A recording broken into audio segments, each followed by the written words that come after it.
What up, guys? Justin Morgan here, and in this video I'm going to go over some of the things that I use for language learning. This is ChatGPT, which is probably currently one of the most used sources that I have. It's not always been that way.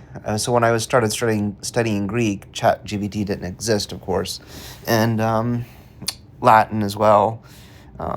When I was studying Hebrew, there was no such thing as ChatGPT, but during the course of studying Greek, ChatGPT became a thing, and then since I started studying Spanish, ChatGPT has been actually a major source. I've consolidated a lot of the things that I used to use into ChatGPT and learned some new tricks to use for it. So you can see this actually, I made a full curriculum. I just asked ChatGPT to create a curriculum since I've been studying Spanish for a little while now, about October, November, December, about 3 months, going on 4 months. I went ahead and moved on to Spanish 2.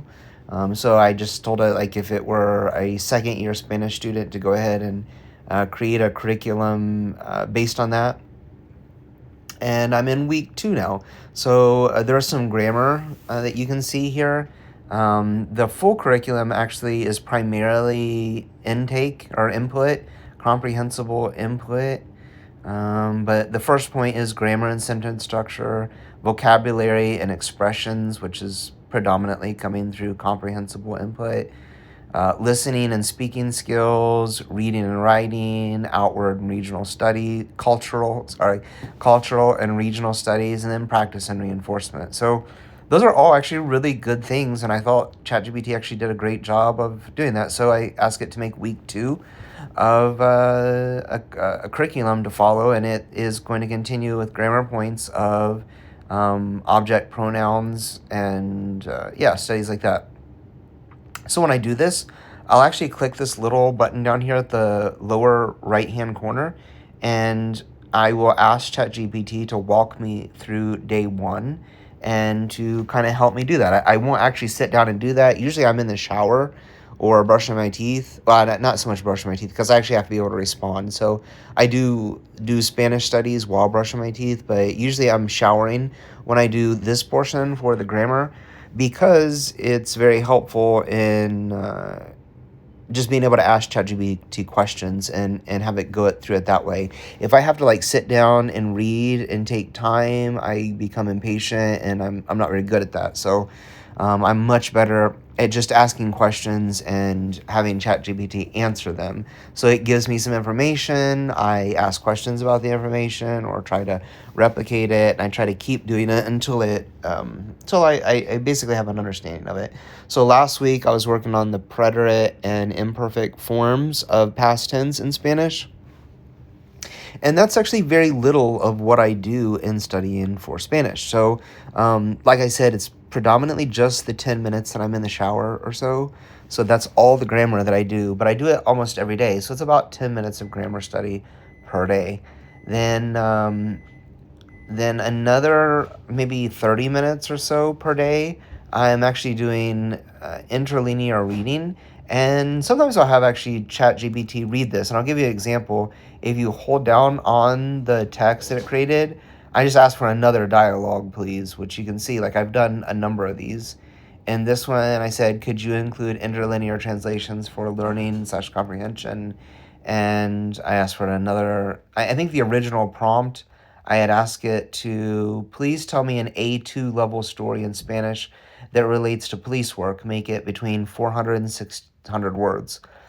So these are, I would guess these are probably a bit beyond A2 level. Like these stories actually are, um, you know, not really beginner level stories. But I can read through this, which I usually do. It usually takes me maybe 10 to 15 minutes on average. It probably start out taking like 20 minutes to read through it once, and then to like read through each word and kind of get it down. So, when I'm starting, I'm, reading, saying testigo clave, the key witness, and I'm understanding where those words come from and how I'm getting it. So el testigo is the witness, clave means key, like key witness, the key witness. Escena, una pequeña tienda de barrio. So the scene, the setting of the scene is a small store in a neighborhood, or a small neighborhood store. El oficial Martínez entrevista a un testigo.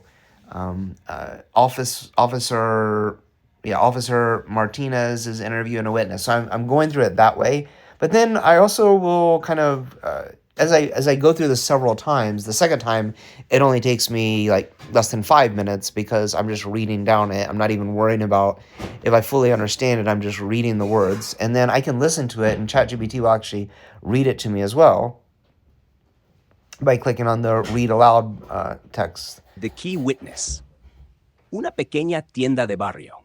El oficial Martínez entrevista a un testigo, un hombre llamado Don Luis, que vio un robo hace unos minutos. A small neighborhood store.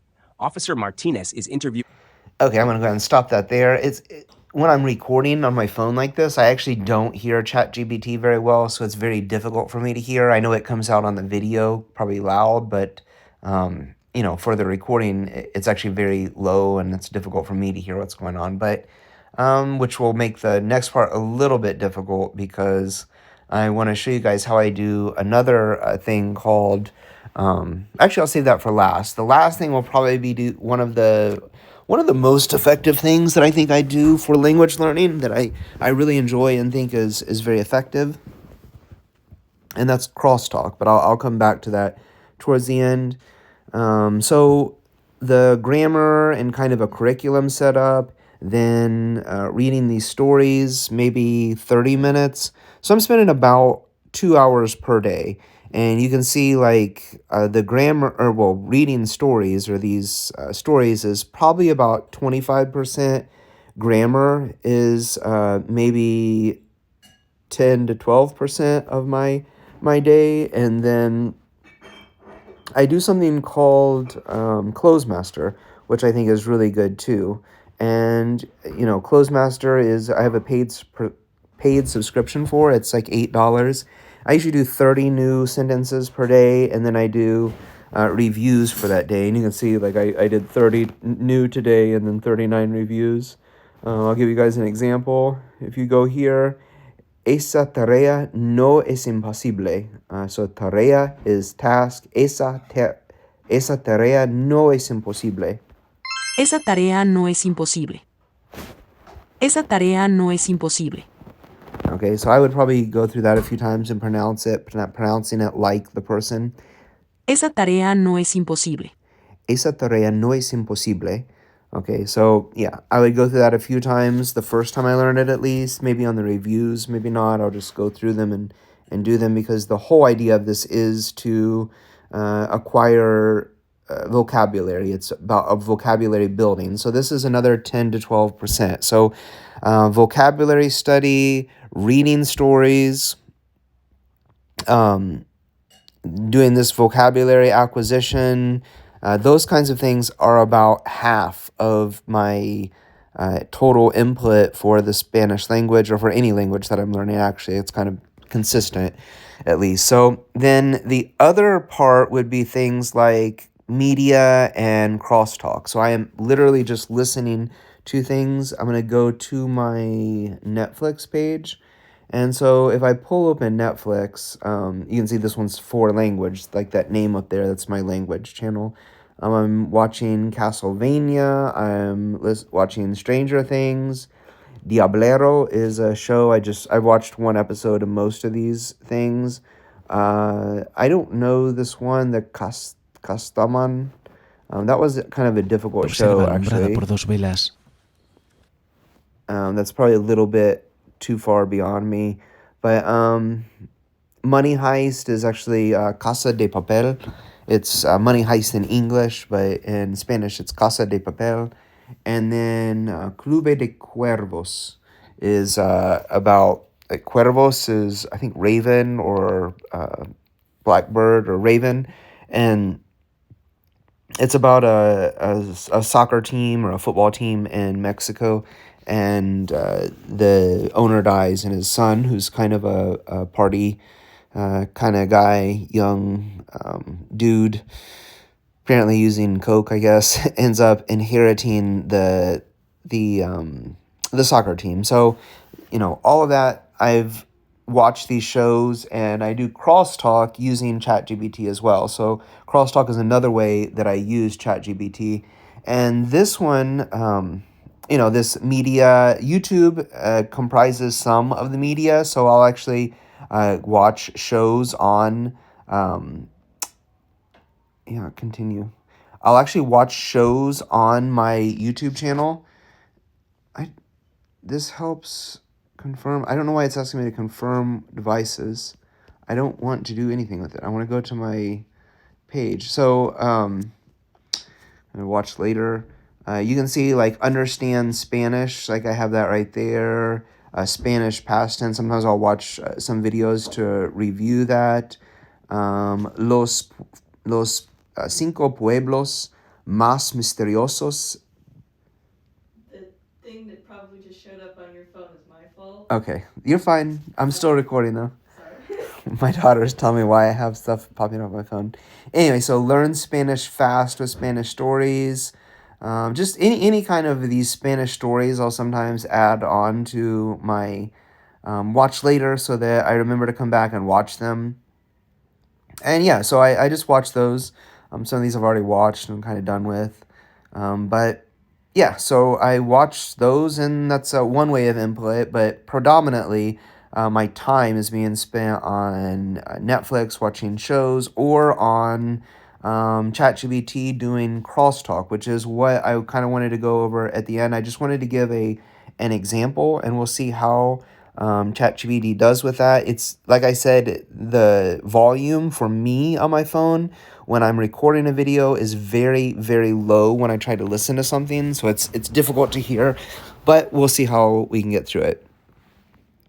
Sometimes, usually while I'm doing crosstalk, what I will end up doing is doing crosstalk while I'm driving or while I'm just doing something else, which you can imagine is, helpful. It's something easy to do, just having a conversation. But if I'm not, and if I'm like I am right now, then you can also double click on these words. I'm on my phone, so it's a touchscreen phone, and I double click on the word and it causes it to highlight. If you hold down on it, it gives you these options. So normally a lot of words when you're on a phone, you can hold down on and it will highlight.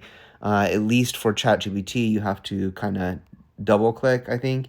And you can actually go and click translate and it will translate in Spanish. This was something, when I'm in Greek, it's a little bit more difficult because Greek is not a available language, or it's not an available language on this platform. So I mean, it's on ChatGPT, but the translate feature doesn't include Greek, sadly, which they should get around to it, I would imagine, but they just haven't yet. So ChatGPT, I can click more, and it gives fue un placer. It was a pleasure. Fue un placer. Espero que los espectadores disfrutan del ejemplo de crosstalk. I hope the viewers, espero que los espectadores, this is you guys, I hope the viewers disfrutan del ejemplo de crosstalk, enjoyed the example of crosstalk. Hasta la próxima. See you next time. So also with the translate feature, which this isn't specific to ChatGPT, this is just a feature. Anything you can highlight on the internet, you can use for this too, but you can get it to read it to you in Spanish. So if you are reading, like I do, then you can actually highlight something if you don't know it and click play on that, and it will read it to you in what I think is a pretty good accent. Fue un placer. Espero que los espectadores disfruten del ejemplo de crosstalk. Hasta la próxima. All right, so that was more of a Spanish, like a European Spanish accent. You could hear like fue un placer. Placer. I can't even do it. So primarily I focus on Latin American Spanish, or specifically Mexican Spanish, but you can hear that kind of, it's almost like a lisp when you listen to Castilian Spanish or to European Spanish. Fue un placer, like the way that they pronounce things. Fue un placer. Espero que los espectadores disfruten del ejemplo de crosstalk. Hasta la próxima. So, all right, that's kind of the end. That's pretty much everything that I do. I have just like maybe between grammar study and vocabulary specific acquisition is about 25% total of my daily studies. And then another 25% is reading stories with interlinear texts. And I'm pretty sure that's how like ancient Latins and Greeks learned languages primarily, is through interlinear texts that they would use, and then they would actually rehearse them. So they would learn texts in the foreign language with a native, with their own native language translations, and then they would act out the scenarios with other students. So it was more of like a organized study thing. I don't have anything like that. I'm sure that probably exists somewhere today, but I don't know. I'm not part of it. And even if I had access to it, I probably don't have the time right now, but because I'm an adult who works and does other things. But yeah, so that is about 50% of my language learning is the mixture of reading bilingual texts is 25%. 25% is dedicated to learning new vocabulary words and spending a few minutes on grammar each day. Nothing big. I don't put any focus on grammar. But I do think it's helpful to learn a bit about it as you go on. Everyone in school entered kindergarten at a very basic level. They wouldn't even be beginners on like the common European framework of reference. So I know there's people that I've heard say like you're basically fluent when you go to kindergarten. I have to imagine these people do not have kids and never spoken to a kindergartner, because I was somebody who taught in a school system, and I spoke with kindergartners, and kindergartners are not at any level of fluency in their native languages. Really, you're kind of approaching a very strong B2 level of your native language once you get to fifth grade, which in America at least is typically around 10 years old. So, this idea that you're fluent when you go to kindergarten is a complete fallacy. I don't know where these people are getting this from, but they're speaking out of ignorance. So, there's that. And then 50% of my learning is actually through comprehensible input. And I actually do use Dreaming Spanish. I still have an account that I tried, so I actually have the full access account. That's also only $8 per month. So if you like the videos that are on there, that's a really good option. But actually, I mostly just use the time counter, where it counts the time that you spend on stuff. So that's really the only thing I personally use for it. But I do think that it's helpful. I don't really believe that the message that you should only be getting content for so many hours through watching media or consuming content alone. I don't agree with that. I do think Dreaming Spanish is a good platform, and the things that they offer are useful, but I do not at all agree with the idea that you should not be reading, you should not be doing other things. So the 50% of my learning is from watching media, through consuming content, or from doing crosstalk with ChatGPT, which I give you a demonstration of. And then the other 50% is through reading bilingual texts, vocabulary on primarily Closemaster, or getting videos that go over grammar points or something like that. So that's it. That's all that I do, and I've actually gotten really good results. The more time you put into doing it, the better off you are. The more you learn, you get a lot more out of it. So I think the percentages that I used are an ideal format, an ideal way to consume the content. Even when I'm like watching shows, I have subtitles in the target language on. So if somebody says necesito tu tarjeta, which is like I need your card, probably your credit card, tarjeta crédito. I don't know if that's exactly right. I'm just coming up with a sentence off the top of my head. I see that on the screen, so I'm seeing the language written out or typed, a written version of the language, and I'm hearing it from native speakers. So those are all, I think, beneficial things. One thing that's available on Netflix that I think is really helpful that I forgot to mention, and it's not available in Greek and most languages, but in English and in Spanish, and maybe other languages too. I'm not sure. Those are the only two that I really know of. But you can get audio description text. So like you hear the native language. Let's see if I can pull up an example of this. I know on Castlevania it's been on there, but I know this,